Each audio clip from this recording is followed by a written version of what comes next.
말씀 신약성경 히브리서 12장 10절에서 13절까지입니다.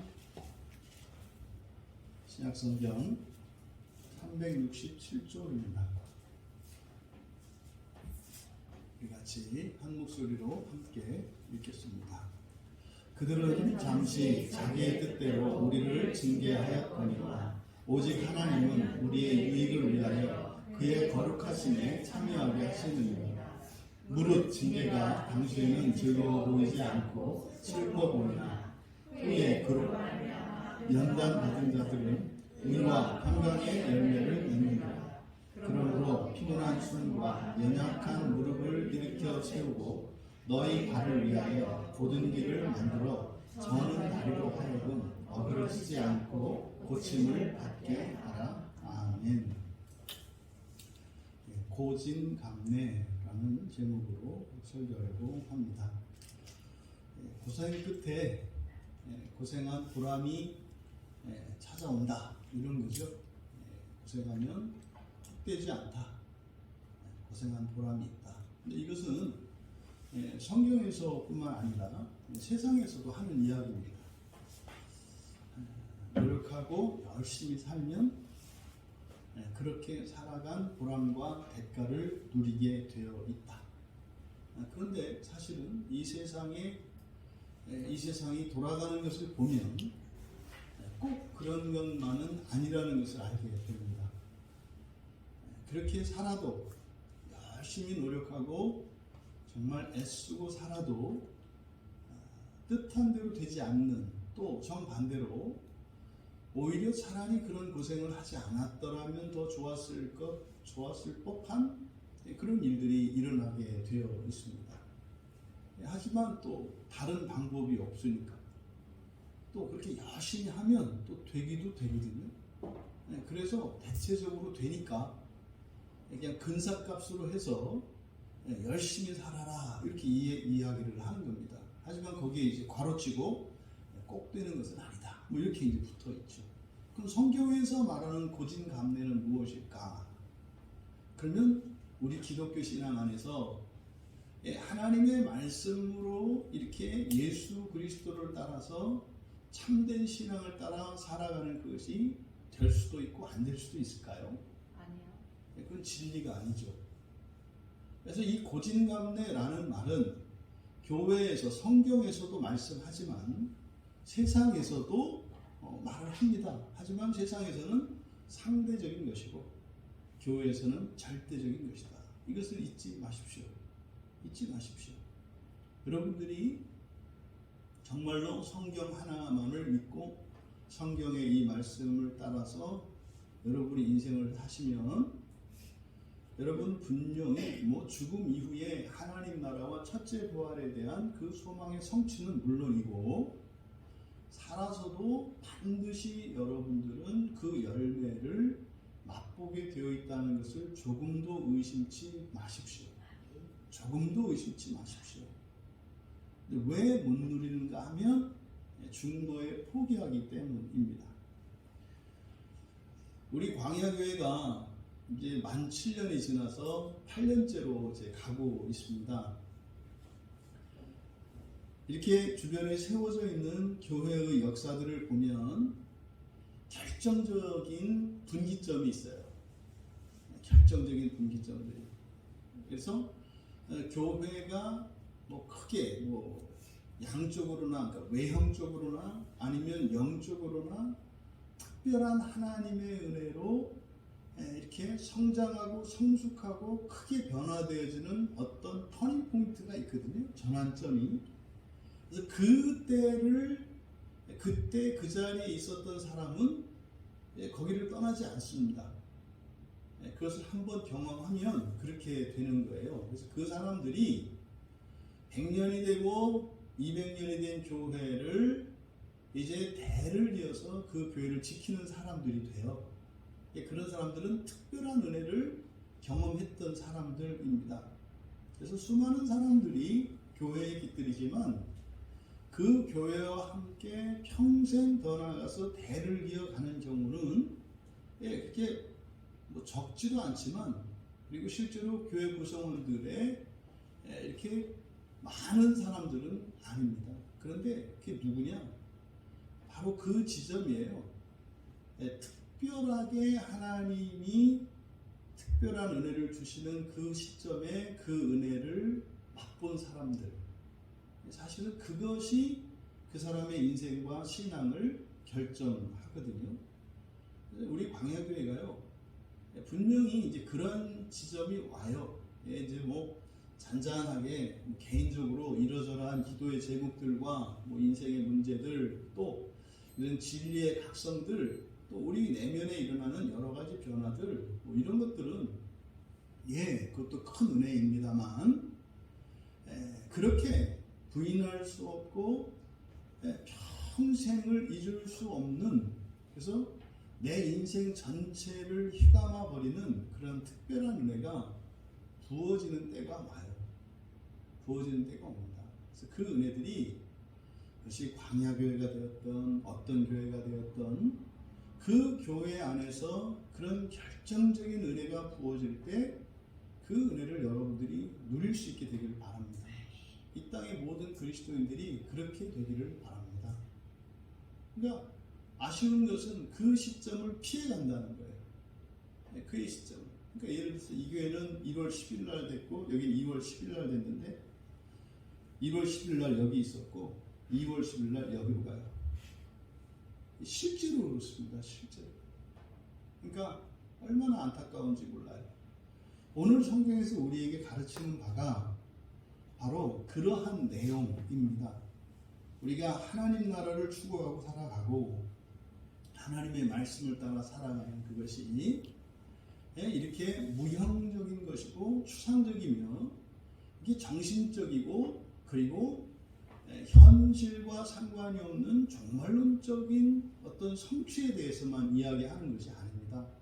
항상 이 세상과 하나님 나라라고 하는 두 세상을 동시에 살아가는 것이 그리스도인이고, 그리고 그리스도인의 성공과 실패라고 하는 것은 이 세상과 저 천국, 하나님 나라라고 하는 두 세상의 동시에 성취를 성공이라고 하지, 어느 한쪽에서만의 반쪽의 성공을 성공이라고 하지 않는다.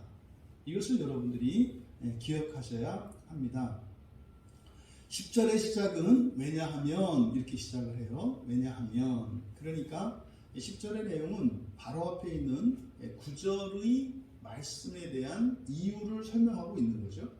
그러니까 바로 앞에 있는 9절의 말씀은 그런 거지 않습니까? 모든 영들의 아버지께 더욱 복종하며 살라는 것이었어요. 그러니까 하나님 말씀을 따라서 하나님 아버지의 가르침을, 그 훈계를 받으면서 살아가라. 이것을 보다 직접적으로는 성경에서 가르치는 대로 배우고 믿고 순종하며 살아가라는 거예요. 그 이유에 대해서 앞에서 밝힌 것은 무엇입니까? 아니, 너희들 세상에서도 너희들의 부모의 가르침을 받으면서 살지 않느냐. 근데 너희들의 부모가 전능한 사람들도 아니고, 또 실수가 없는 사람들도 아니고, 또 뭐 모든 것을 다 아는 사람도 아니어서 오류의 가능성 투성이고, 그리고 뭐 정말 때로는 오히려 실패할 수밖에 없는 것을 성공인 줄 알고 하는 이런 일도 있지 않느냐. 근데 그러한 부모의 가르침도 너희들이 받아들이고 배우고 살아가지 않느냐. 그러면 육체의 아버지, 이렇게 유한하고 부패하고 오류에 빠져있는 육체의 아버지에게도 그렇게 배우면서 살아간다면, 전능하시고 완전하시고 의로우신 하나님 아버지의 교훈을 받으며 살아가는 것은 당연하지 않겠느냐. 여러분, 이 말씀에 대해서 조금도 논리적으로 이렇게 아니다라고 할 사람은 없잖아요. 그리고 나서 보다 더 구체적인 이유를 이제 10절에서 밝혀주는 거예요. 그러면 10절에 그들은 잠시 자기의 뜻대로 우리를, 징계가 아니라 전부 훈계라고 했습니다. 그들은 잠시 자기의 뜻대로 우리를 훈계하였다.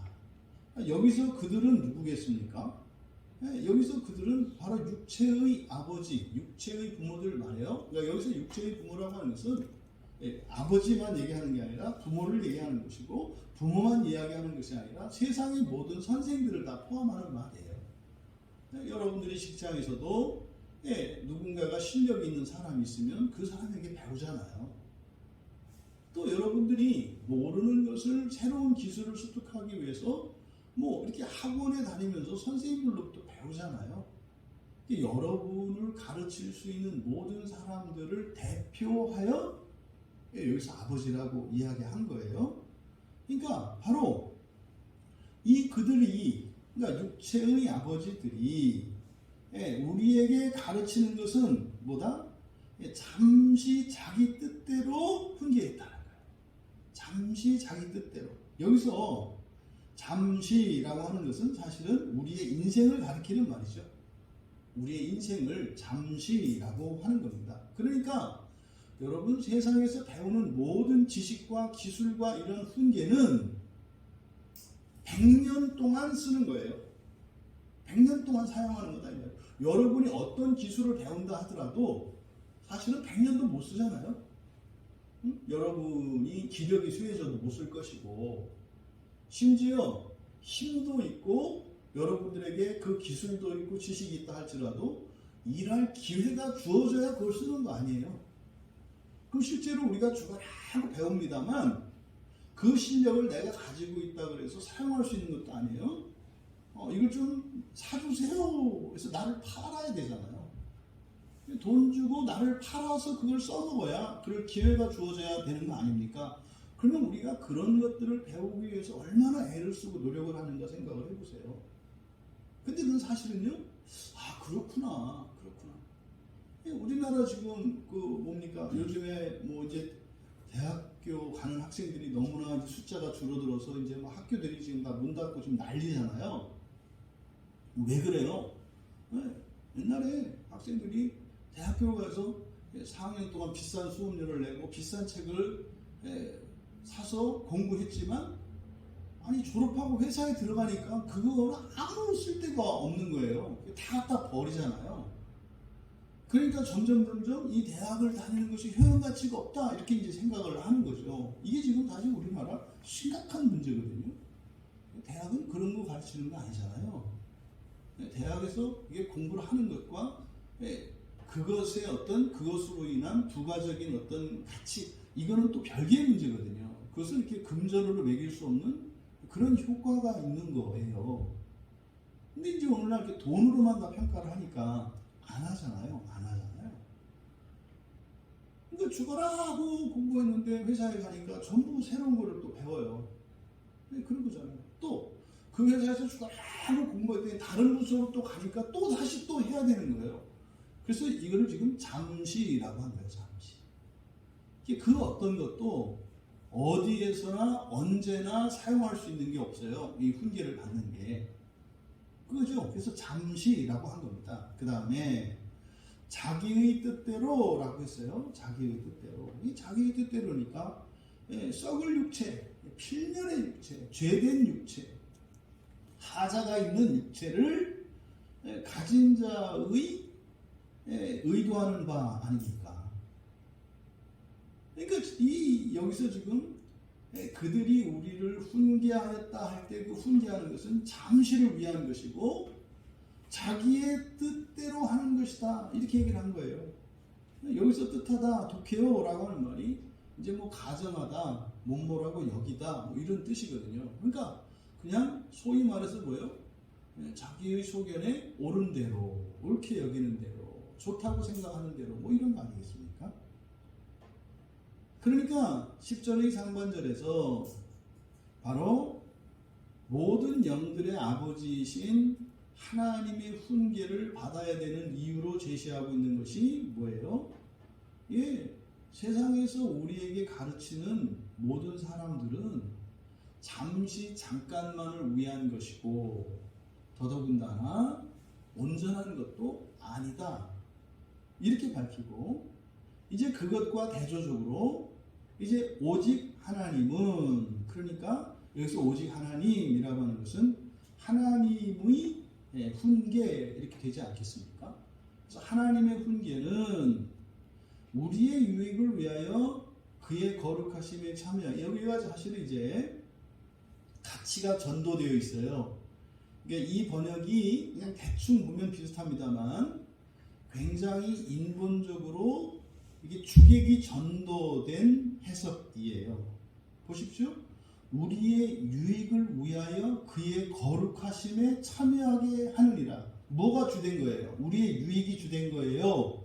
그의 거룩하심에 참여하는 게 주된 거예요? 우리의 유익이에요. 여기 보면은 우리의 유익을 위하여 그랬잖아요. 이게 뭐예요? 세상 살기 위해서 예수 믿는다고 하는 거예요. 그러니까 이런 번역이 기독교인들로 하여금 하늘을, 하나님 나라를 추구하면서 살아가는 게 아니라 이 세상을 추구하면서 우리의 신앙을 이용하도록 한다고요. 그러니까 이런 번역은요, 엄청 두려운 번역인 거예요. 가치가 전도되어 있어요. 여러분들의 세상의 삶을 위해서 여러분 신앙 버리는 것을 우습게 알잖아요. 이게 그냥 우연히 된 일이거나 여러분 개인의 신앙에 문제가 있어서가 아니라 오랫동안 교회 안에서 설교를 듣고 가르침을 받았는데 그 모든 가르침 속에 있는 그 사상이 하나님 나라보다는 이 세상 나라가 더 우선적인 가치로 배웠기 때문에 여러분이 이렇게 의식하지 않아도 그렇게 되는 거예요. 종종 이제 신앙생활을 이제 하는, 온 가족이 신앙생활을 하는 집안에서 일어나는 일들이에요. 보통 이제 가장들이 이제 목사를 시기하는 경우가 생겨요. 왜냐하면 내 아내가, 우리 애들이 내 말보다 목사 말을 잘 들어요. 그러니까 은근히 시샘을 한다고요. 아니, 내가 네 남편이지 목사가 네 남편이냐? 또 이 아이들한테 내가 니들 아버지고 내가 너를 키웠지 목사가 니네 아버지냐? 그게 왜 나와요 거기서?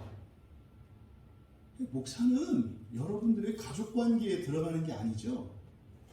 영적 가족관계 안에서 아버지 역할이고 남편의 역할이고 웃사람의 역할인 거예요. 목사의 역할이. 근데요, 이거를 혼동을 해서 가족관계에 혼동하면 안 되죠. 하지만 영적인 질서와 이 세상의 질서라는 게 있다 이 말이에요. 여러분, 이 영적인 질서에서 목사를 통해서 가르쳐지는 이런 내용들은 사실은 목사가 아니잖아요. 목사는 그냥 종이고요. 실제로 목사는 아무것도 아니거든요. 그래서 목사가 되는 것은 성경 말씀을, 하나님의 말씀을 있는 그대로 전할 때 목사가 되는 거거든요. 그것을 전하지 않으면 더 이상 목사가 아니에요. 그러니까 인간관계로 목사는 맺어지면 안 됩니다. 철저하게 말씀으로 우리의 관계는 이루어지는 거지. 제가 말씀을 벗어나는 순간 저는 여러분들에게 오히려 해가 될 수도 있는 존재가 돼버려요. 근데 자꾸만 우리의 질서도, 교회 안의 질서도 무엇으로 바꾸려고 해요? 이 세상의 인간의 질서로 바꾸려고 한다고요. 왜요? 가치가 전도되어 있기 때문입니다. 그러니까 지금 여기에 이 번역, 우리의 유익을 위하여 거룩하심에 참여하게 하는 게 아니에요? 여러분, 이 세상을 살아가는데 내가 잘 되고 내가 잘 살고 내가 원하는 대로 되기 위해서 기도하고 예배를 드리는 게 아니에요. 그게 아니에요. 보다 우선적인 가치는 뭡니까? 거룩하심에 참여하게 하는 게 우선적인 가치예요. 그러니까 거룩하심에 참여하는 것이 우선적인 가치고 거기에 기여하는 게 유익한 거예요. 그러니까 지금 이런 번역들을 봤을 때 사실은 저도 이 피해자고 여러분들도 피해자고, 지금 이 부분을 사역을 하면 이렇게 되는 거죠. 그러나 그분의 훈계는 그의 거룩함을 함께 취하기 위해, 이게 목적이에요. 그의 거룩함을 함께 취하기 위해 유익이 되게 하시기 때문이다. 여러분들이 교회를 다니시고 기도하시고 설교를 들으시고 하나님의 말씀 따라 살아가시는 목적이 뭐예요? 그의 거룩하심을 함께 취하기 위한 거예요. 이게 바뀌지 않으면 뱅뱅 도는 인생을 살아갈 수밖에 없어요. 이 목표가 바뀌어야 된다고요. 이 가치의 전도가 먼저 일어나야 한다 이 말이에요. 그러면 여기서 그의 거룩함을 함께 취한다. 여기서 지금 우리말 성경은 참여하다 이렇게 되어 있거든요. 그러니까 뭐 틀린 말은 아닙니다만 그 뜻이 잘 안 나타나요. 참여하다라고 번역된 이 단어는 함께라는 의미를 가진 메타노와 무엇을 취하다라고 하는 람바노가 합쳐진 거예요. 메타 람바노, 그러니까 함께 취한다는 겁니다. 함께 취한다. 그러니까 함께 취하기 위하여. 이게 이런 거죠. 선생님들이 학생들을 막 가르쳐요. 뭐 칭찬도 해주고 야단도 치고 그렇게 하는 이유가 뭐예요? 선생님이 가지고 있는 지식을 학생들도 똑같이 가지도록 하는 거죠. 이게 함께 취하다라는 말이에요. 그러면 무엇을 함께 취한다고요? 그의 거룩하심. 그의 거룩하심을 함께 취한다. 근데 여기서 참 놀랍고 이렇게 좀 재미도 있고 그런 게 요럴 때예요. 여기에 지금 그의 거룩하심이라고 번역이 되어 있는데 여기에 사용된 말이 하기오테스라는 말입니다. 하기오테스. 근데 원래는 하기아스모스, 그러니까 거룩함이라고 하는 말이, 그러니까 우리 말은 그냥 거룩함은 거룩함이지 않습니까? 근데 이 헬라어에서는요, 남성 명사가 있고 여성 명사가 있어요. 그러니까 사람도 남자가 있고 여자가 있잖아요. 그래서 말에도 남성이 있고 여성이 있어요. 여기에 사용한 거룩하심이라고 하는 말은 하기오테스라고 하는 말인데 이거는 여성 명사예요. 근데 이게 여기에서만 유일하게 딱 한 번 사용되거든요. 원래는 남성 명사로 거룩함이라는 말을 써요. 근데 여기만 여성 명사로 이렇게 쓰고 있거든요. 그러니까 이것은 굉장히 특별한 의미가 있어요.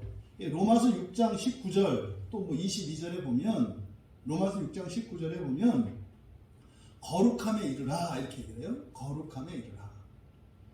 그러니까 거룩함이라고 하는 것은 뭘 의미하는 겁니까? 거룩함이라고 하는 것은 하나님의 영광의 완전한 수준에 이른 것을 말해요.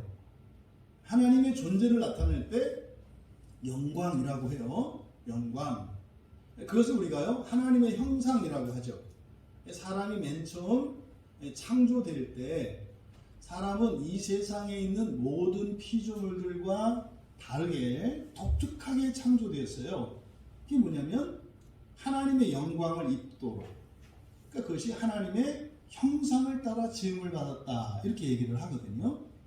그러면 하나님을 닮게 만들어졌는데 그럼 하나님이 어떤 분이냐? 그래서 하나님의 존재를 표현하는 방식이 영광이라는 거예요. 영광.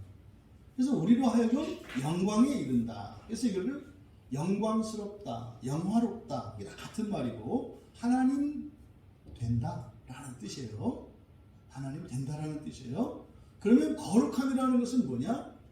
하나님을 닮는 정도에 있어서 완전하게 닮은 상태, 이것을 거룩하다. 그러니까요, 완전한 상태, 의로운 상태를 나타내는 말이에요. 하나님의 영광의 의로운 상태, 이걸 거룩하다 해요. 그러니까 나도 거룩하니 너희도 거룩하라. 이게 무슨 말이에요?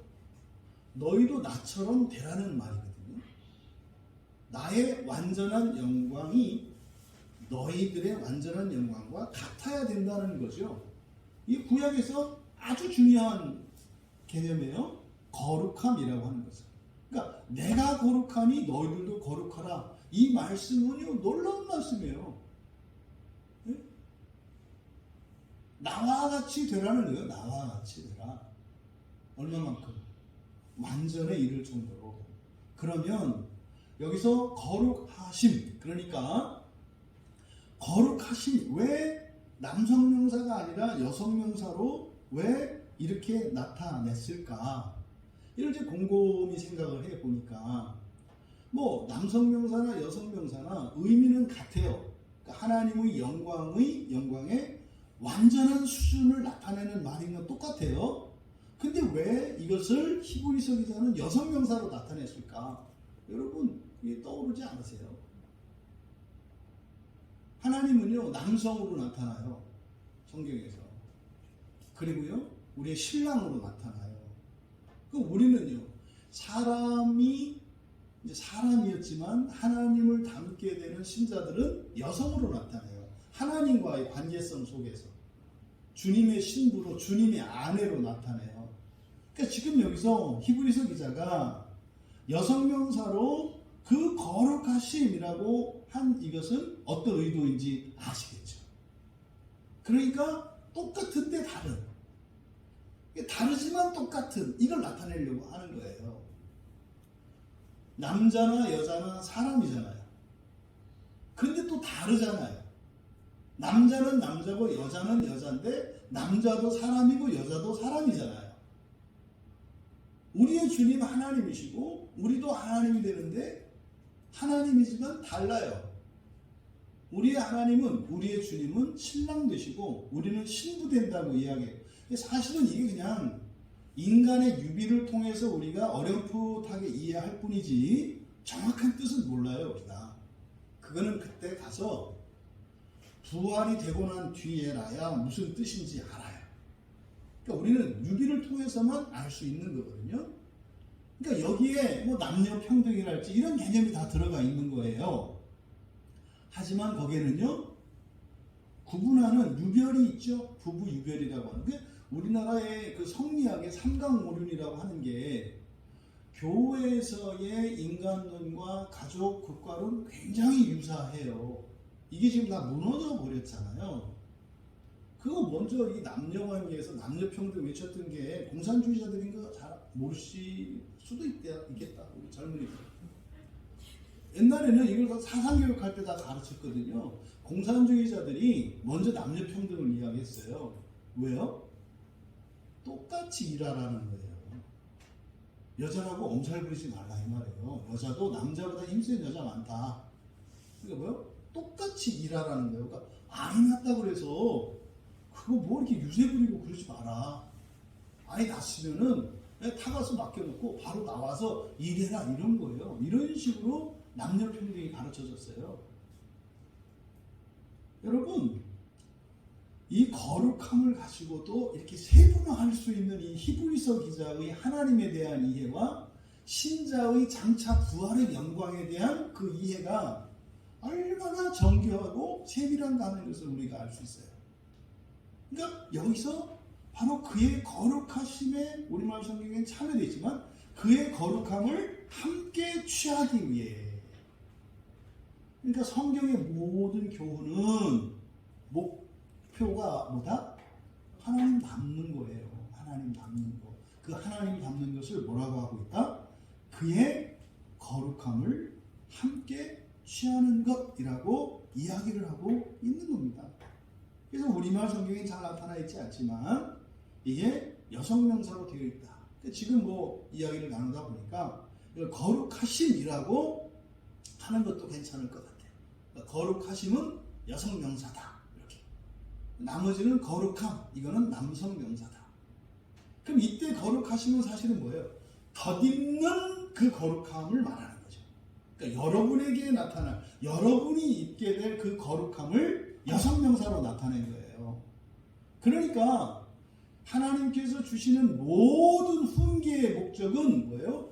여러분을 완전한 하나님의 영광의 거룩함에 이르게 하고자 하는 것이 모든 성경의 교훈의 목표, 목적이라고 말씀을 하는 거죠.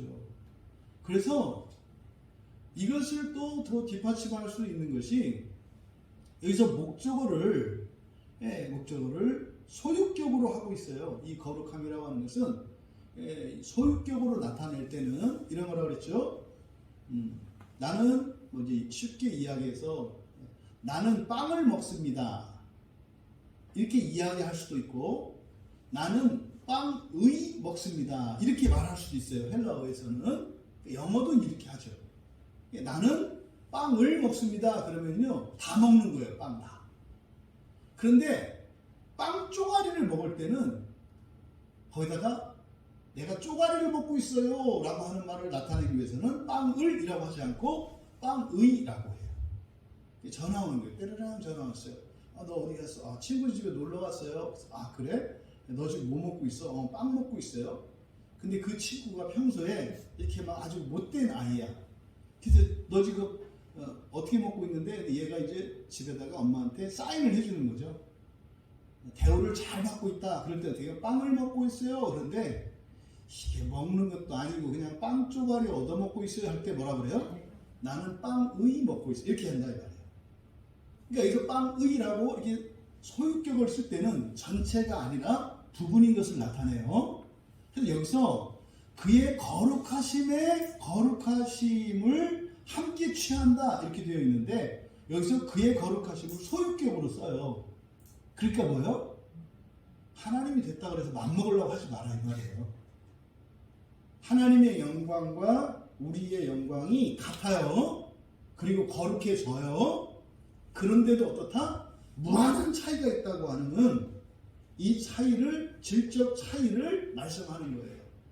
그러니까 굉장히 이거는 인간의 그 죄성을 잘 알고 있고 또 하나님의 영광이 얼마나 놀라운 것인가를 알고 있기 때문에 이거를 구분하는 거죠. 히브리서 기자는.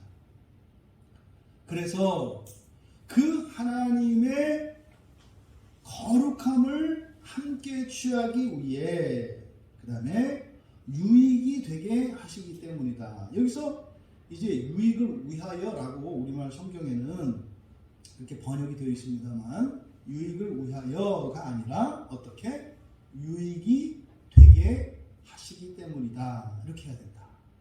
그러면 정리하면 10절에 있는 내용을 보니까 우리가 모든 영들의 아버지의 훈계를 받아들이고 순종하며 그렇게 살아야 되는 중요한 이유에 대해서 말씀하고 있는데 세상의 모든 가르침이라고 하는 것은 인생 100년의 짧은 기간, 실제로 보면은 그 100년 전체도 아니고 그것 안에서도 뭐 이렇게 젊은이의 기간, 또 그것도 전체도 아니고 그것을 활용할 수 있는 어떤 기회가 주어져 있는 그 기간, 그것 전체도 아니고 그것에서 일부만. 그래서 요거를 잠시라고 이야기한 거고, 자기의 뜻대로라고 하는 것도 뭐예요? 온전하지 않은 것이라고 이야기한 거예요.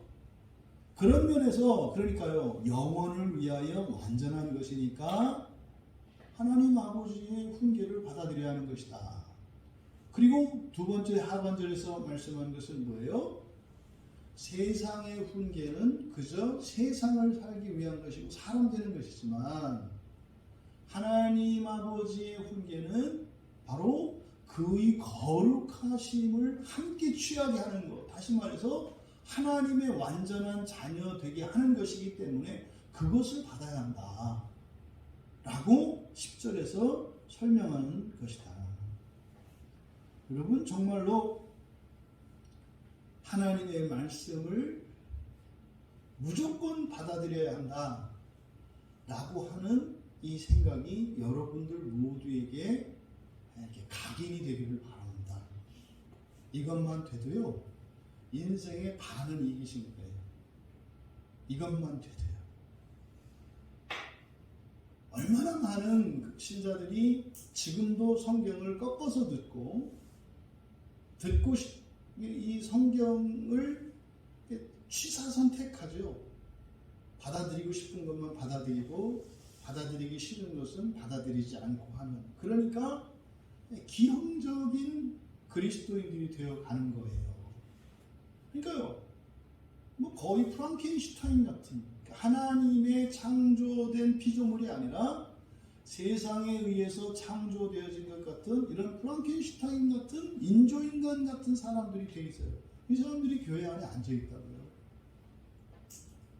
여러분들은 정말 하나님에 의해서 창조된 온전한 사람으로 이제 하나님 자녀 되기 위하여 살아가시는 여러분들 되시기 바라고, 그것을 위한 유일한 길은 성경의 교훈이라는 것을 명심하시기 바랍니다. 그러면요, 그게 이 세상을 사는 것과 상관이 없느냐? 그렇지 않아요. 제가 서두에도 말씀드렸던 것처럼 저는 우리 광야교회에서 그것을 꼭 보기를 원하고 볼 줄로 믿습니다. 제가 믿음을 저버리지 않고 소망을 버리지 않기만 한다면 반드시 이 광야교회 안에서 정말로 하나님 나라를 추구하면서 살아가는 것과 이 세상의 영광을 누리는 것이 동시에 이루어진다고 하는 것을 우리 광야교회 모든 교인들이 다 경험하기를 바라요. 세상적으로도 여러분들이 다 잘 되시고, 그랬음에도 불구하고 세상에 매이는 자들이 아니라 오히려 그러면 그럴수록 세상으로부터 자유로운 자들 되시고 더욱더 하나님 나라를 향해서 살아갈 수 있게 되기를 바라요. 근데요, 그 확신이요 점점 커져요. 점점 커져요. 분명히 여러분들 안에 그런 일들이 일어납니다. 제가 여기 우리 동네에 있는 그 대형교회가 있어요. 이렇게 커다란 대형교회가. 거기도 이제 이렇게 동네에 있는 작은 교회들이 있어요. 이렇게 조그만 우리가 이렇게 상가에 있는 그런 교회였죠. 지금 이제 뭐 엄청난 대형교회가 돼가지고 뭐 그렇게 서 있는데, 그 교회의 역사를 이렇게 들어보면은요, 그 교회가 이렇게 막 대형교회가 되고 하는데, 그 교회 보면은 첫째, 선교를 멈추지 않아요. 그 교회가 선교를 멈추지 않아요. 그러니까 작은 교회 때부터 그 목사님이 선교를 멈추지 않았더라고요. 근데 이게 많은 분들이 그런 얘기 하거든요. 선교하는 교회는 하나님께서 반드시 도와주신다 그래요. 근데 그 교회가 정말로 선교를 열심히 하는 교회고, 선교사님들은 다 아는 교회예요.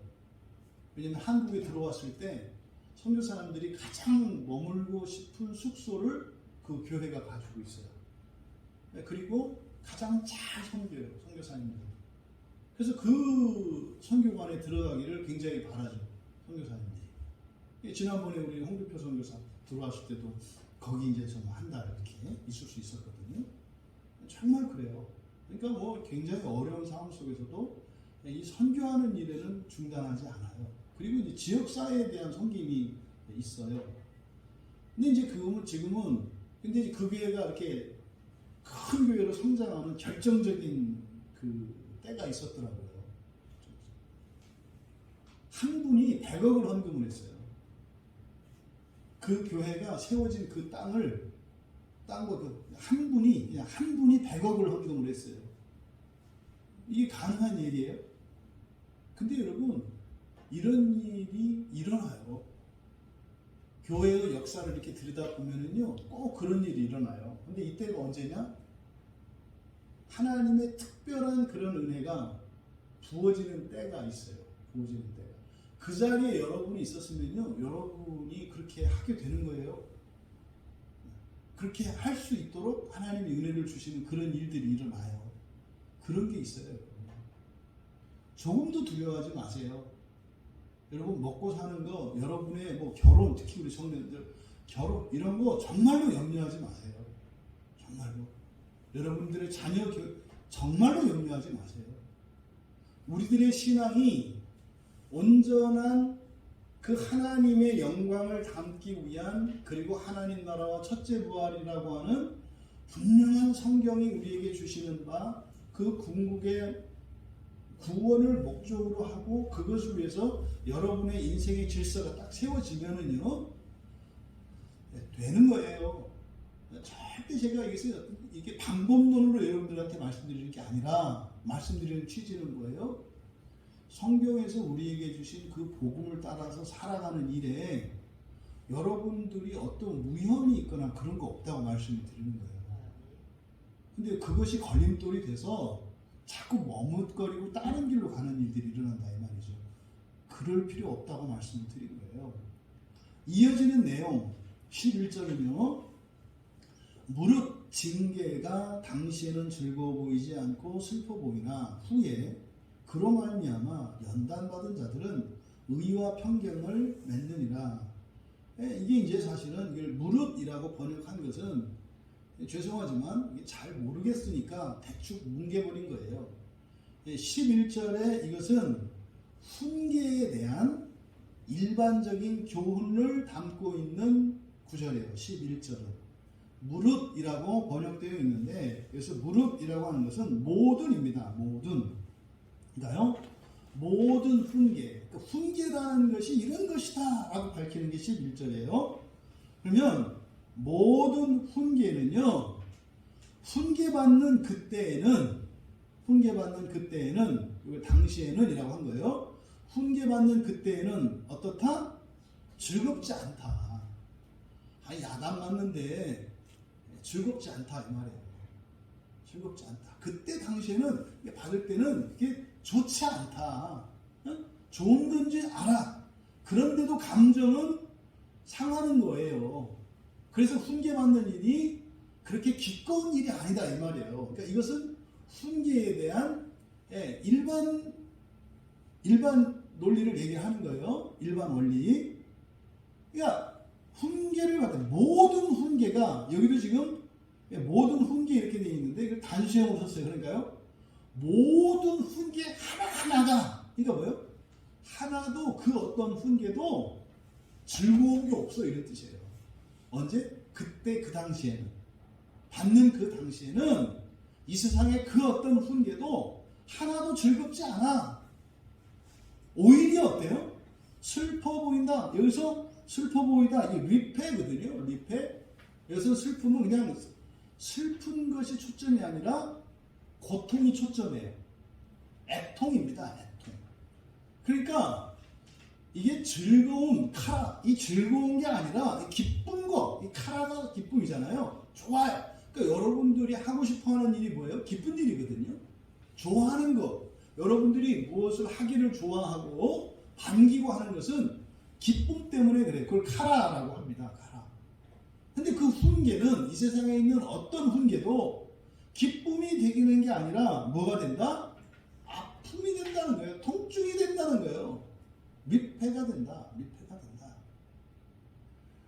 뭐 양약은 이어병이라 좋은 약은 입에 쓰다 이런 말이죠. 그러니까 훈계라고 하는 것이 이런 거다. 이게 지금 11절에서 밝히는 겁니다. 하지만 뒤에서 이제 11절의 당시라는 말과 이제 중간에 있는 후에라는 말이 이제 대조를 이루고 있는 거예요. 훈계받는 그 당시에는 기쁨이 되기보다는 고통이 되는데 후에 이제 그 후에죠. 이제 그로 말미암아 그 결과는 후에 어떻다? 그것이 의와 평강의 열매를 맺는다. 그러니까 여기서 연단 받은 자라는 게 누굴 말하겠어요? 훈계 받은 사람이겠죠. 훈계 받은 사람을 연단 받았다 얘기를 한 거예요. 하지만 훈계 받은 사람이 후에 그 훈계 받은 그것으로 말미암아서 뭐 좋게 된다는 얘기죠. 그런데 여기서 지금 의와 평강의 열매 이렇게 되어 있습니다만 이건 잘못된 거예요. 의와 평강의 열매가 아닙니다. 의는 명사형이에요. 그래서 의 이렇게 되는 것이고 평강의가 아니라 이거는 그냥 형용사예요. 형용사. 그래서 평화로운 의의 열매 이렇게 되는 거예요. 평화로운 의의 열매. 그러니까 열매는 하나예요. 평화의 열매가 따로 있고 의의 열매가 따로 있는 게 아니라 열매는 하나인데 이 열매가 뭐겠습니까? 여러분들의 삶이겠죠. 근데 여러분의 삶 속에서 훈계로 결과되어진 여러분에게 나타나는 무엇이겠죠? 그것을 뭐라고 얘기한다? 평화로운 의의 열매라고 해요. 평화로운 의의 열매.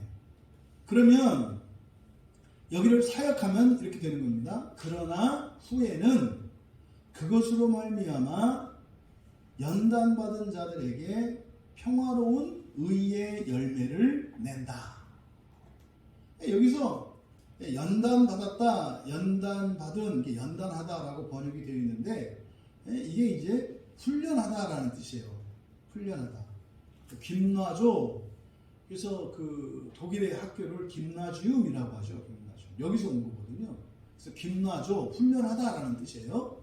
그래서 여기서 연단한다라는 게 우리들이 생각할 때 연단한다는 건 그게 아니라 그 말씀을 받고 그 말씀을 받아들이는 데까지 걸리는 시간들, 요게 이제 연단하다라고 이걸 해석을 한 거예요. 하나님의 말씀을 여러분이 배웠어요. 그래서 그 말씀을 따라 살아가기까지는 시간이 걸리잖아요. 그리고 내적 갈등도 있고 삶의 여러 가지 환경 속에서 언제는 그 말씀을 감췄다가 언제는 그 말씀을 꺼냈다가 그래서 여러 시행착오를 거쳐서 이게 확실한 자기의 기준이 되어서 그것을 따라 살아가게 되잖아요. 그래서 이거를 연단하다라고 번역했습니다만 훈련하다라는 뜻이에요. 그러니까 훈련받은 자들 이렇게 되는 거죠. 그러면 평화로운 의의 열매. 그래서 평화로운 게 뭡니까? 평화롭다. 대표적으로 우리가 평화롭다 하면은요, 전쟁이 없는 상태를 말해요. 전쟁이 없는 상태.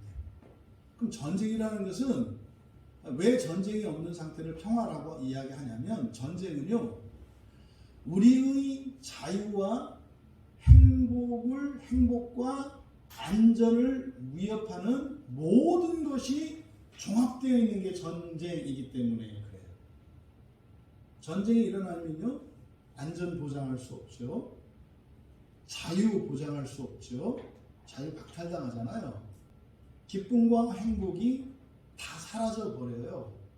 그러면 이 평화롭다라고 하는 이 말을 보다 넓은 의미로 우리가 이해하면 어떻게 되겠습니까? 나의 자유와 행복과 안전과 기쁨을 방해하는 것이 아무것도 없는 상태. 이게 평화로운 상태. 그러니까 배고픈 사람이 너무 배고파요. 이 사람에게 평화는 어떤 거예요? 배가 빵빵한 상태. 그래서요, 그러잖아요. 옛날에 있어요, 옛날에. 이게 등 따시고 배부르면 부러운 게 없다. 뭐 있어요? 등 따시고 배부르면. 그래서 이 세상에 최고로 행복한 게 임신한 아이를 얻고 있는 임신한 여인이라고 했어요. 그래서 아기를 얻고 있으면 등이 따뜻하거든요. 아기를 임신하고 있으면 배가 부르거든요. 그래서 아기를 하나 얻고 있는 임신한 여인이 행복한 여인이라고. 왜? 그게 등 따숩고 배부른 거니까. 그 상태가 평화로운 상태예요. 평화로운 상태. 또 시험을 치르는 사람들은 뭐예요? 시험이 끝나기만 해도 평화로운 사람이 있어요. 근데 좀 더 지혜로운 사람은 시험을 잘 봤을 때 평화롭죠. 그러니까 사람마다 달라요, 평화가. 그러니까 우리의 일상생활에 나의 자유와 행복과 안전과 생명과 기쁨에 아무것도 방해되지 않는 상태, 이게 평화롭다라고 하는 말의 개념인 거예요. 그러니까 평화로운 의의 열매.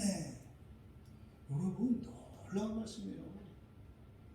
하나님의 말씀으로 훈계를 받으면 그때는 그게 좀 괴롭고 고통스럽게 느껴지겠지만 어떨 것이다? 마침내는요, 나의 인생에, 나의 영혼에, 나의 육체에, 이생과 내세에 모든 고통을 유발하고 평화를 깨고 행복을 깨는 모든 방해물들이 사라지는 일이 일어날 거라는 거예요. 굉장하잖아요. 이거는 이제 하나님의 말씀으로 하나님의 교훈으로 적용했을 때 그런 거고, 근데 11절은 일반론이라고 그랬잖아요. 그러니까요, 누군가의 훈계를 받으면 그때 배울 때는 힘들지만 그걸 잘 배우면 끝나고 나면 그것 때문에 어떻게 돼요? 덕을 보고 기쁘게 된다는 거예요. 뭐든지 그렇잖아요. 네? 못하는 것을 배울 때 그때는 힘들지만 다 배우고 나면 그거로 만들어지는 결과는 평화로운 의의 열매라고 한 거죠. 그럼 의라고 하는 것은 뭐예요? 완전한 거라고 그랬지 않습니까? 완전한 거. 그러니까 평화로운 의의 열매. 그러면 세상으로부터 받는 훈계는 어떤 일이 일어나겠어요? 잠시에 그리고 부분적인 그런 어떤 유익과 만족감을 얻겠죠. 근데 하나님으로부터 받는 그 훈계를 우리가 받아들이면 그것으로 훈련이 되면 이거는 뭐 이 세상에서 일시적인 것이 아니라 영원한 나라에서 완전한 그런 평화로운 의의 열매를 맺게 되겠죠. 그래서요, 훈계는 좋은 거다 이 말이에요. 그런데 싫어하는 거다. 훈계라는 것 자체가 좋은 건데 싫어하게 하는 게 훈계다. 그렇죠? 정말 우리 교회 청년들한테 제가 꼭 당부드리고 싶은 거예요. 뭐 이게 청년뿐만 아니라 모든 교인들이죠. 누군가의 훈계 받는 것을 싫어하지 마세요. 또 죄가 하는 일이거든요. 정말로요. 잔소리 듣기 싫어하고 누군가의 지적받기 싫어하고 이게 죄가 하는 일이에요. 왜요? 이 세상의 모든 훈계는요, 평화로운 의의 열매를 맺게 되어 있어요. 그럼 평화로운 의라고 하는 의의 열매라는 것은 뭐예요? 지금의 나보다 더 낫게 하는 거예요. 이거는 하나님 말씀뿐만 아니라 모든 교훈이 다 그래요. 그래서 여러분들이 정말 지혜롭고 복된 사람은요, 다른 사람들이 나에게 싫은 소리 하는 것을 싫어하지 않는 거예요. 이거는 영적으로 반을 이긴 거예요. 마귀가 역사하는 게 여러분들이 발전할 수 있도록 더 나을 수 있도록 하는 것을 못하게 하는데요. 1차적으로 주변의 악한 환경을 통해서 그렇게 하고, 그런데 악한 환경이 근본적인 원인이 되지는 못해요. 왜요? 악한 환경도 우리가 교훈을 얻을 수 있거든요. 왜? 반면 교사로 삼을 수가 있어요. 나쁜 것을 보고요, 좋은 걸 배울 수가 있어요. 왜? 저렇게 하면 안 되겠구나를 배우잖아요. 그래서 환경은 제한적이에요. 그래서 근본적으로 그 사람이 더 이상 행복해지지 않도록 하는 근본적인 요인은 뭐예요? 받아들이지 못하게 만드는 거예요. 받아들이지 못하게. 근데 지금 요즘 요즘에 이제 기성세대와 청년 세대를 구분하는 사람들의 특징을 구분하는 것 중에 하나가 뭐냐면, 요즘 청년들은 잔소리를 싫어하고 훈계를 싫어한다는 거예요. 근데 정말로 그래요. 정말로. 그러니까 지금 10대 내려가면 더 심해요. 그러니까 굉장히 괴로워합니다. 이렇게 누군가가 훈계를 하면 그거를 굉장히 힘들어합니다. 근데 그게 자기가 힘들어하는 게 아니라 사실은 누가 하는 짓이에요? 마귀가 하는 짓이에요. 그러니까 여러분들이 어떤 교훈을 받아들일 수만 있다면 사실은 영적인 싸움에서도 또 여러분의 인생의 걸림돌도 반 이상은 해결하고 넘어가는 거예요. 그러니까 계속 좋아질 수 있거든요. 계속 좋아질 수 있어요. 그러니까 11절은 일반론이라고 그랬잖아요. 훈계라고 하는 것이 좋은 거지만 싫다. 그러니까요, 우리가 안 싫어하면 되는 거예요. 훈계 받는 자리에 일부러 가고요, 오히려 훈계해달라고 하고요, 내가 잘못된 거 있으면 알려달라고 하고요. 그 말 들을까봐 도망다니는 게 아니라 오히려 내가 뭘 잘못했는지 알려주세요. 이런 적극적인 태도. 그러면 어떤 일이 일어난다? 평화로운 의의 열매를 내게 된다는 거예요. 그럼 평화로운 의의 열매는 이 세상적으로 보면은 그냥 더 나은 사람이고 더 나은 삶이에요. 뭐 직장인으로 말하면 더 좋은 보직과 더 많은 월급을 받게 될 거라는 거예요. 이게 평화로운 의의 열매예요. 근데 이것을 영적으로 이야기하면 어떻게 돼요? 이 땅에서뿐만 아니라 하늘에서도 잘 될 거다. 육체만 잘 될 것이 아니라 영혼도 잘 될 것이다. 이 얘기인 거죠. 이 교훈이, 이 지혜가 여러분들의 것이 되기를 바랍니다. 그러니까 이 11절의 핵심적인 내용은 그런 겁니다. 모든 훈계라고 하는 것은 좋은 것인데 싫다. 그러니까요, 그걸 여러분들이 지금 이 시간 말씀을 받으면은 여러분 인생이 달라진 거예요. 왜? 그동안 여러분들이 받아들이지 못했던 훈계를 앞으로는 받아들일 거거든요. 예전에는 도망다녔었는데 이제는 도망다니는 게 아니라 더 적극적으로 훈계의 자리로 갈 거거든요. 그러면요, 여러분 인생은 바뀌게 돼 있어요. 바뀌어요. 그럼 하나님 말씀 앞에서 이렇게 살면요, 여러분 본성이 바뀌고 인생이 바뀌는 것은 그냥 1+1으로 따라오는 거예요. 여러분, 우리가 설교를 듣는 게 단지 뭐 기독교인의 어떤 뭐 이렇게 기독교의 종교적 지식 아니라니까요. 설교자들은 여러분 인생에 관심이 있어요. 저는 여러분 인생에 관심이 있어요. 여러분 인생에. 근데 여러분 인생이 사는 동안만, 지금 잠깐이 아니라, 그리고 어떤 부분에서만이 아니라 모든 면에서 영원히, 거기에 저는 관심이 있어요. 오늘 말씀이 바로 그 말씀입니다.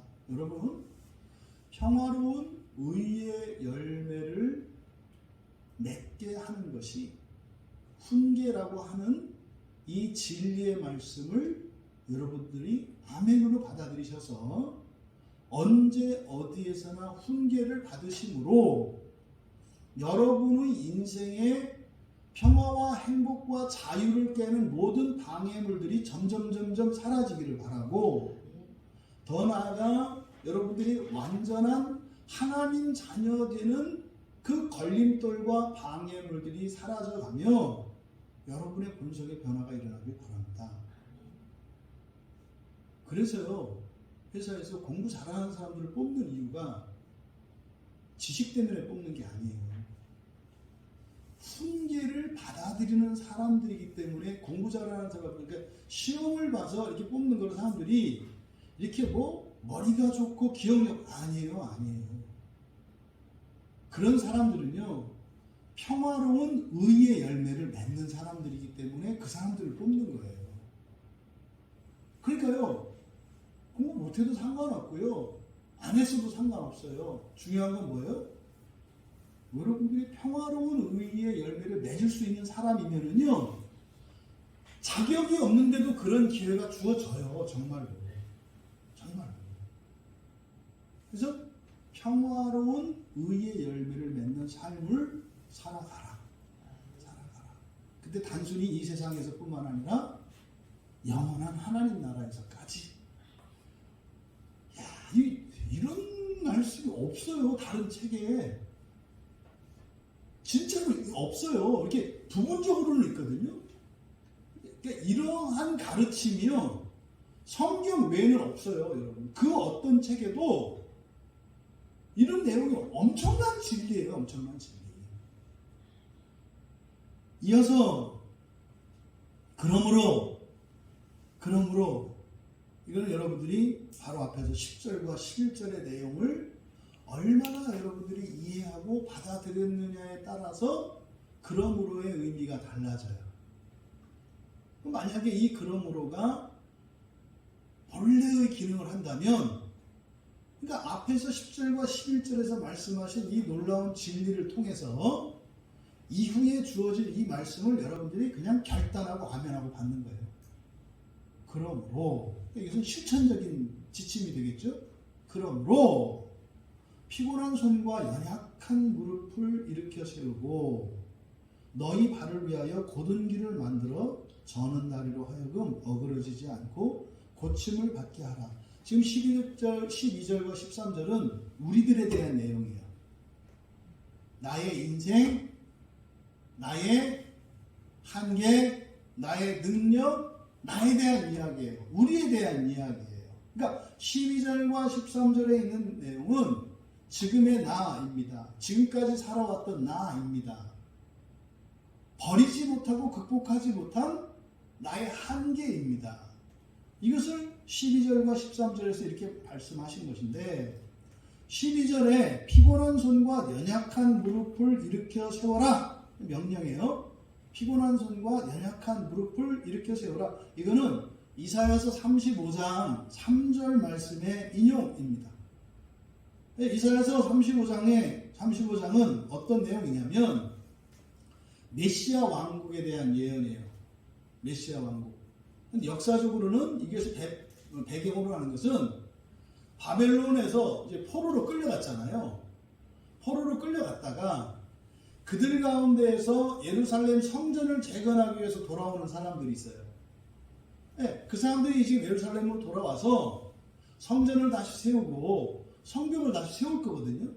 그거를 위해서 일부의 사람들이 이렇게 돌아옵니다. 근데 그들이 어때요?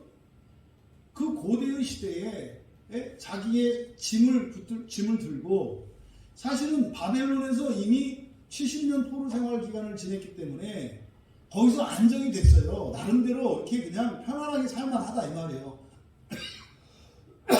정착이 됐기 때문에 털을 닦았잖아요. 근데 그걸 버리고요 떠나오는 거예요. 떠나서도요 할 일 투성이에요. 이제 교회로 말하면 그런 거죠. 여러분들이 멀쩡하게 이렇게 다 세워져 있는 교회에서 우리 교회가 개척할 때, 또 지금도 이렇게 교회가 세워지는 이런 데 오잖아요. 그런 거예요. 예루살렘 성전을 재건하는 것은 교회로 말하면 교회를 세우는 일이에요. 그러니까 그냥 이렇게 다 갖추어진 교회에 가만히 있으면 편안하잖아요. 뭐 이렇게 불편한 거 없어요. 있으면. 근데요, 교회가 세워지는 데 오면은 부족하고 불편한 것들이 꼭 있어요. 그런 걸 말하는 거죠. 그러니까 이렇게 멀쩡하게 다 잘 갖추어진 그런 교회에 있던 사람들이 이렇게 교회가 세워지는 작은 교회로 옮겨지는 거. 이게 구약의 역사적 배경으로는 포로지에서 예루살렘 성전 재건을 위해서 돌아오는 거 같은 거예요. 또 우리들은 어떤 사람들, 그냥 토요일 주일 맨날 술 퍼 마시고 그냥 먹고 놀고 팅가팅가 하던 사람들이 교회에 오는 거예요. 교회 오면요 불편해지잖아요. 제약을 받잖아요. 이런 걸 말하는 거예요. 이런 삶의 변화, 그동안 살았던 삶의 습관을 바꾸는 거, 안정된 삶의 터전, 신앙생활의 터전을 바꾸는 거, 이런 거예요. 그런 상태에서 돌아오는데 어때요? 힘들어요. 힘들잖아요. 가서 성전을 세우는 것도 힘들고 거기까지 가는 길도 힘들어요. 그 먼 여행, 그 짐을 들고 오는 게. 그럼 어떻게 되겠어요? 아, 돌아가고 싶다 이렇게 되는 거예요. 아, 지금 내가 비워놓고 온 집에 거기 가면은 뭐 전기도 들어오고 가스도 들어오고 수도도 들어와서 그냥 가면은 아 정말 이게 목욕 한번 못하고 이게 땀 찌들어가지고 이 떼꼬장물 주룩주룩 하는데 아 집에 가서 샤워만 좀 한번 쉬어, 이런 생각이 든다 이 말이에요. 돌아가고 싶은 생각이 들어요. 그리고요 지쳐요. 다리도 후들거려요. 지금 그 상태를 말하는 겁니다. 여기서 지금 피곤한 손, 연약한 무릎이라는 게 그런 의미예요. 이게 뭡니까? 여러분들이 참된 신앙을 위해서 신앙의 길을 따라가고자 하면 이제 힘 빠질 때가 오고요. 그리고 이게 힘에 붙일 때가 와요. 아, 힘들다. 아, 지루하다. 아, 의미 없다. 뭐 이럴 때가 와요. 이럴 때가. 그때를 피곤한 손, 연약한 무릎이라고 이야기를 한 겁니다.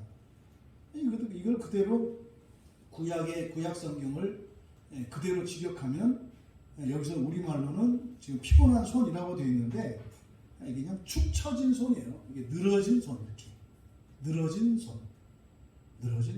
그리고 연약한 무릎 이렇게 돼 있는데 이거는 그냥 흔들리는 무릎이에요. 그러니까 힘이 다 빠져가지고 부들부들 떨리는 상태. 힘 쭉 빠져가지고 걷기도 힘들어. 막 다리가 후들거린다 그러죠. 후들거리는 상태. 그죠? 팔이 천근만근이야. 밑으로 늘어져서 이 손의 무게가 느껴져. 그리고 다리는 후들거려. 그러니까 서 있을 기력조차 없어. 이런 상태를 나타내는 말이에요. 그래서 여기서 연약한 무릎 할 때 연약하다라고 하는 이 말이 파라리오, 그래서 이게 중풍병자에게 사용되는 말이에요. 그러니까 마비돼서 쓰지 못하는. 그러니까 여기서 피곤한 손과 연약한 무릎이라고 하는 것은 앞으로 나아갈 힘이 없는 상태, 동기를 잃어버린 상태, 의욕도 없는 상태, 목표를 잃어버린 상태, 그래서 이제 그만하고 싶은 상태를 은유적으로 나타내는 거예요. 그런데 그 피곤한 손과 연약한 무릎을 어떻게 해라? 일으켜 세워라. 그래서 일으켜 세우다, 재건하다, 회복시키다 이런 말이거든요. 여러분, 이 말이 부당한 말이에요. 불가능한 말이에요. 여러분들이 한 천리를 걸었어요. 쉬지 않고 밥도 안 먹고. 그래서 다리가 좀 후들거린다고 그랬잖아요. 팔이 이제는 팔 들어 올릴 힘도 없어요. 무거워. 힘이 없어서. 그러니까 팔이 늘어졌는데 이게 팔이 아니라 짐처럼 느껴져요. 이 손이. 손이 뭘 쓰는 유용한 게 아니라 떼버리고 싶어요. 무거워서. 이런 상태예요. 이 상태는요. 이 사람이 걷기 싫어서 안 걷는 게 아니에요. 힘이 없는 상태라니까요. 힘이 없는 상태예요. 그런데 그런 상태에 있는 사람에게 명령을 해요. 일으켜 세워라. 힘내라 이 말이거든요. 불가능한 명령이에요. 말씀드리죠. 여러분들이 은혜를 받고 여러분의 신앙과 인생의 한계를 넘을 때가 되면 제가 미워질 때가 온다는 거. 절대로 들을 수 없다고 그랬죠. 그때가 되면. 그게 바로 피곤한 손과 여기서 말하는 연약한 무릎의 상태예요. 그러니까 다른 때는 그렇게 말을 잘 듣던 사람이 그때가 되면 어떻게 돼요? 왜? 그냥 팔이 늘어졌고요. 두 다리가 후들거려서 더 이상 갈 수 없는데 가라고 하여. 그러니까 부당하게 들려요. 그때 이렇게 주는 훈계가 부당하게 들리고요. 터무니없이 들리고요.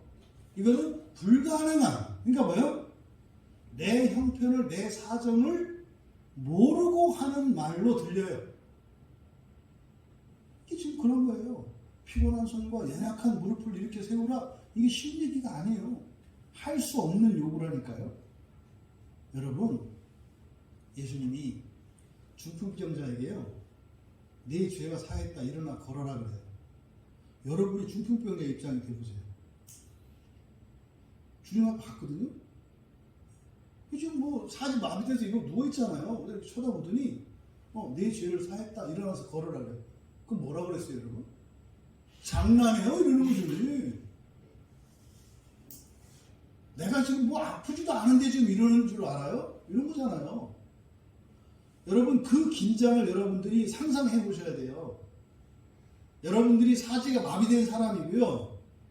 이렇게 침상 위에 누워 있는데 주님이 오셔서 일어나서 걸으라고 한다는 이것을 여러분들이 상상을 해 보셔야 돼요. 왜요? 여러분이 지금 그런 상태라고 얘기를 하는 거예요. 이게 뭡니까? 여러분이 죽었다 깨도 하지 않겠다라고 하는 거. 절대로 할 수 없다라고 하는 거. 이런 일은 안 일어날 거라고 하는 거. 여러분이 잘못된 확신. 이걸 말하는 거예요. 그러니까 요새는요. 피곤한 손과 연약한 무릎을 일으켜 세우라 할 때는 힘을 내고 무엇을 하기보다 먼저 바꿔야 되는 게 뭐예요? 나의 법을 바꿔야 돼요. 안 된다, 할 수 없다, 불가능하다라는 이게 바뀌어야 된다니까요. 그 중풍병자가 얼마나 황당했겠어요. 할 수 없는 거잖아요. 근데요, 일어나니까 일어나졌다는 거죠. 네? 일어나니까 일어나졌다는, 이걸 어떻게 설명합니까? 설명이 안 돼요. 그럼 여러분이 중풍병자는 상상할 수 있잖아요. 중풍병자 입장에서 주님께서 일어나 걸으라고 했을 때 그 중풍병자가 예수님의 말씀을 듣고 가졌을, 떠올렸을 그 마음의 가짐과 이거를 여러분들이 생각을 해보시라고요. 그리고 그 중풍병자, 마비된 중풍병자의 상태가 뭐예요? 지금 여러분의 상태라고요. 그러니까 이 중풍병자는요, 이게 중풍병자가 아니에요. 사람들이 보기에 위대해 보이는 사람도 중풍병자예요, 여기서는. 왜요? 그 한계를 뛰어넘는 걸 말하고 있기 때문에. 두 번째로, 너의 발을 위하여 곧은 길을 만들어라. 지금 신체에 대한 묘사가 계속 나오고 있잖아요. 그죠? 손, 무릎, 그 다음에 발, 그 다음에 다리. 한 사람의 이렇게 몸이 이렇게 몸을 그리고 있어요. 너의 발을 위하여 곧은 길을 만들어라.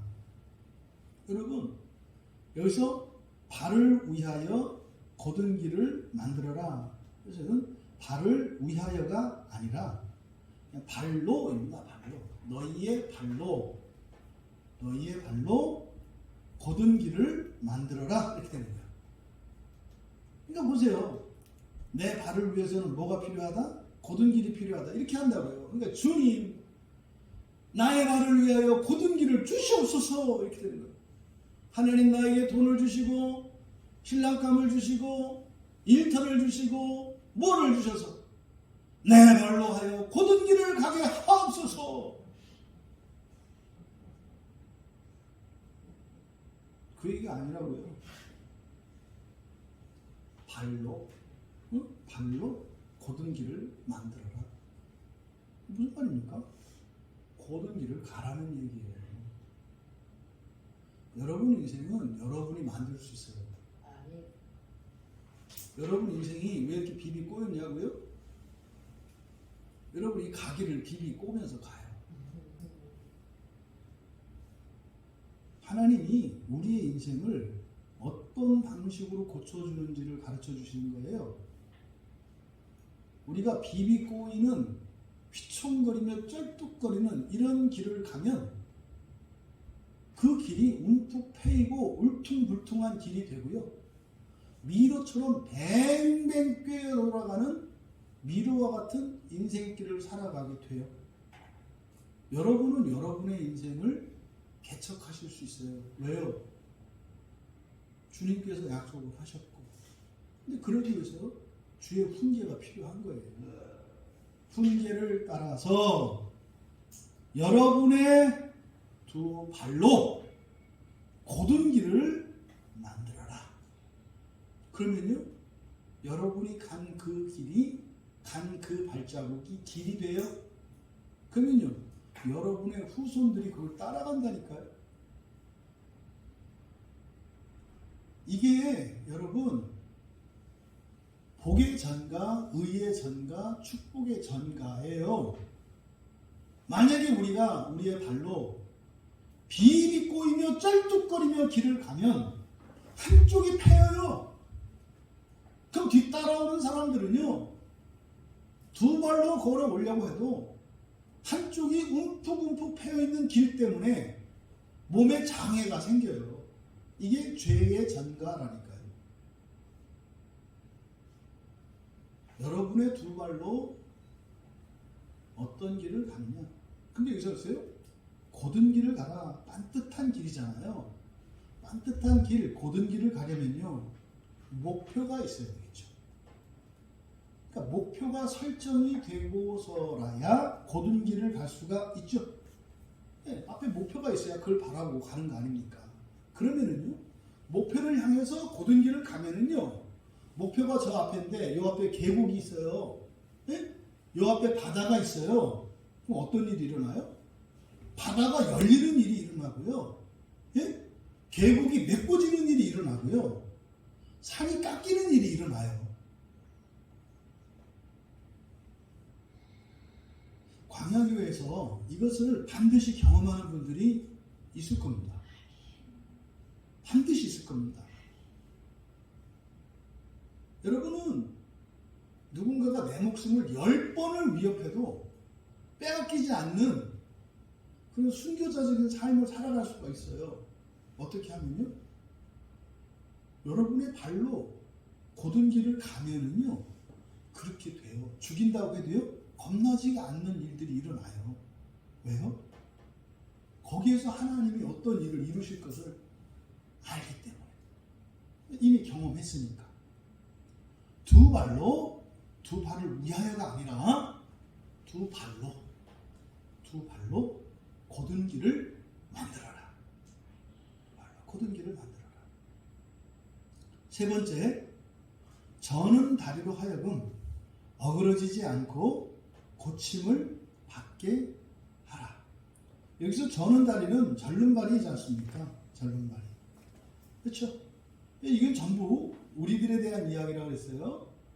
우리들이 살고 있는, 그러니까 우리들이 인생을 살아가는 방식이 어떤 방식이라는 거예요?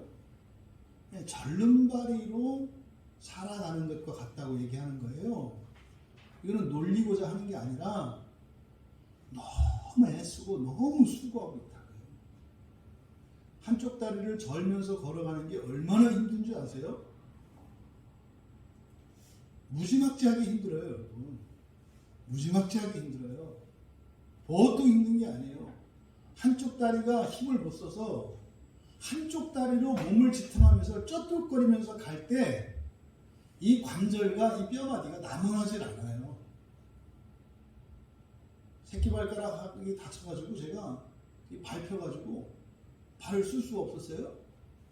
그래가지고 한 두어 달을 왼쪽 발에 힘을 쓰지 못하니까 잠깐은 디딜 수 있잖아요. 잠깐 딛고 얼른 오른발 딛고 오른발 딛고 그랬더니요, 오른발이 이제는 총체적으로 문제가 생기더라고요.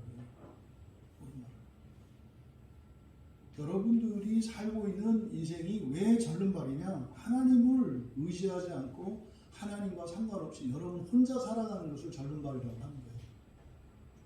여러분의 신앙의 힘을 의지하지 않고 여러분의 구원주이신 예수 그리스도를 의지하지 않고 여러분들이 기도하지 않고 여러분이 믿음으로 살지 않고 하나님의 훈계를 받지 않고 살아가는 것을 절름발이로 사는 거다, 이렇게 얘기를 하는 거예요. 저는 다리로 하여금 어그러지지 않고, 어그러진다고 하는 것은요, 길을 벗어난다는 뜻이에요. 저는 다리로 하여금 어그러지지 않고, 그러니까 길을 벗어나는 거죠. 한쪽 다리를 못 써요. 절뚝거려요. 제가 왼쪽 다리를 못 쓰고 쭉 가면은요, 오른쪽으로 이렇게 가게 돼 있어요. 쩔뚝쩔뚝 하면 힘 있는 쪽으로 이렇게 가게 되어 있다고. 중심이 안 잡히기 때문에. 그러니까 우리들이 예수를 믿고 살아도요, 하나님을 의지하지 않고 하나님을 의지하지 않는다는 것은 뭐예요? 하나님의 훈계를 따르지 않는 거예요. 지금 이 문맥에서는. 그럼 실질적으로는요, 하나님의 말씀을 나의 기준이 되도록 훈련하지 않는 거죠. 기도하지 않고 신앙생활 게을리 하는 거예요. 그러면 절름발이로 살게 돼요. 그러면은요, 열심히 갔는데 어떻게 돼요? 길을 벗어나게 돼 있어요. 그런 거라니까요. 그래서 저는 다리로 하여금 어그러지지 않고, 그러니까 뭐요? 길에서 벗어나지 않고, 고침을 받게 해라. 여기서 고치다가 치유하다예요. 이하오마이. 그러니까 이거는 그냥 고쳐지는 게 아니죠. 앞에서 발로 고든 길을 만들어라 그랬잖아요. 그럼 그 이전에는 고든 길을 맞지 않고 삐뚤게 갔다고요. 길 자체가 어떻게 해요? 울퉁불퉁하고 기울고 이래요. 그 길을 따라 살다 보니까 우리 몸이 어떻게 됐어요? 절름발이가 됐다고요. 그 길에 맞춰서. 그럼 이것을 지금 총체적으로 바꾸라는 거죠. 그 지금 세 가지의 명령을 주셨잖아요. 이건 뭡니까? 하나님의 훈계를 따라 살아갈 때 사실은 우리의 인생 전체가 총체적으로 바뀔 수 있다는 거예요. 근데 거기에는 여러분들이 하나님의 훈계의 의미를 알고 그것을 믿고 여러분의 실천이 필요해요. 거기에 오는 방해를 물리치고 가야 되는 올곧음이 필요해요. 그랬을 때 마비되었던 내가 걸어가고 있는 것을 발견하게 되고 내가 절름발이었지만 분명한 목표를 향하여 내 두 발로 곧은 길을 갈 때 땅이 평평하게 되어지고 내 몸도 고쳐지고 내 인생도 고쳐지는 일을 경험하게 될 것이다. 이것이 고진감래입니다. 우리 교회에서 가르쳐지는 하나님의 말씀을 가벼이 여기지 마세요. 그런데요, 싫다고요. 힘들다고요. 왜요? 울퉁불퉁한 길도 꼬불꼬불한 길도 펴지는 과정이니까 절뚝거리던 내 두 발이 정상으로 돌아오고 있으니까 길을 걷지 않고 자꾸만 벗어나서 걸어가던 살아가던 인생이 진리의 길로 돌아오는 과정이니까 하지만 하나님의 훈계를 따라 살아갈 때 우리의 몸과 마음과 영혼과 우리의 인생과 우리의 모든 것이 온전케 되어질 줄, 평화로운 의의 열매를 내게 될 줄 믿습니다. 저는 하나님의 말씀을 믿어요. 하나님의 말씀을 믿어요. 여러분, 정리합니다. 예수 그리스도를 믿고요, 하나님의 완전한 자녀가 되는 복음, 그렇죠?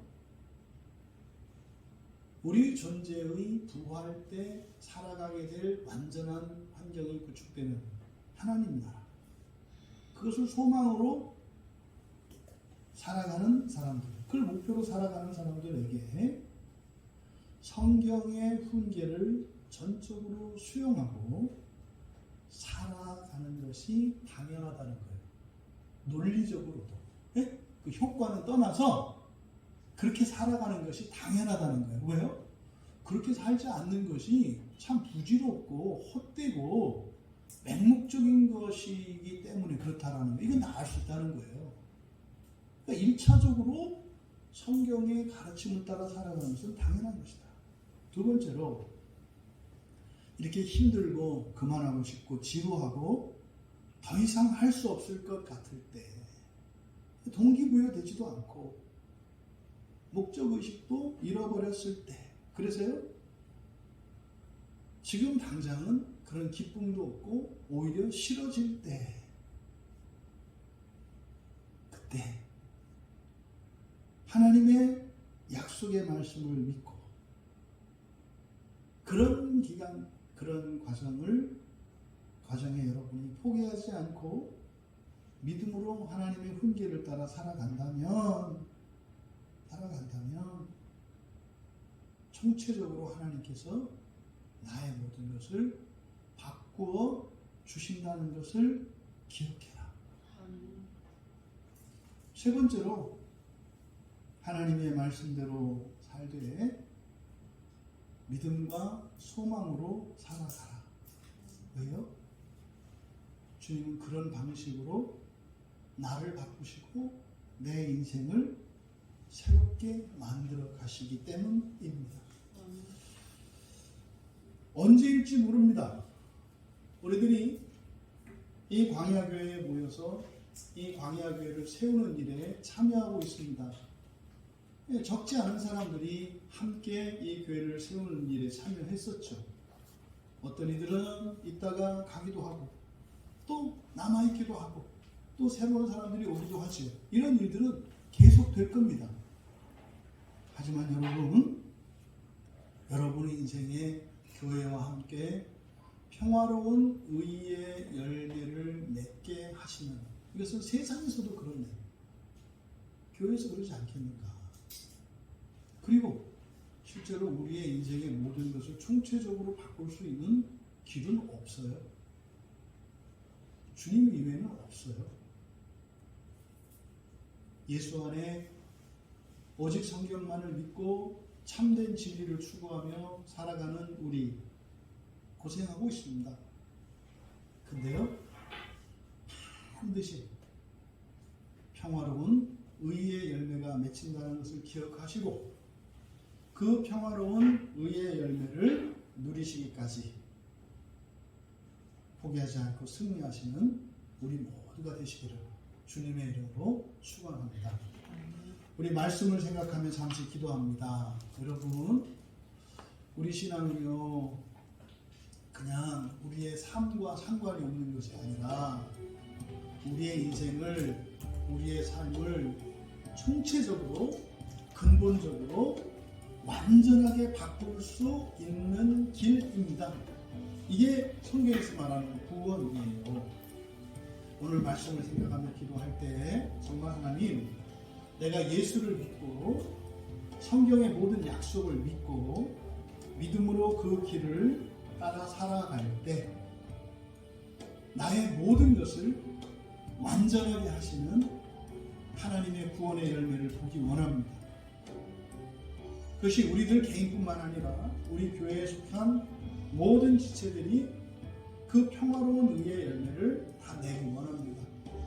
그래서 정말 우리 가운데 단 한 사람으로 손을 놓지 않고 영광스러운 하나님 나라의 건설을 위하여 함께 갈 수 있도록 은혜를 내려 주시옵소서. 우리 같이 기도하겠습니다.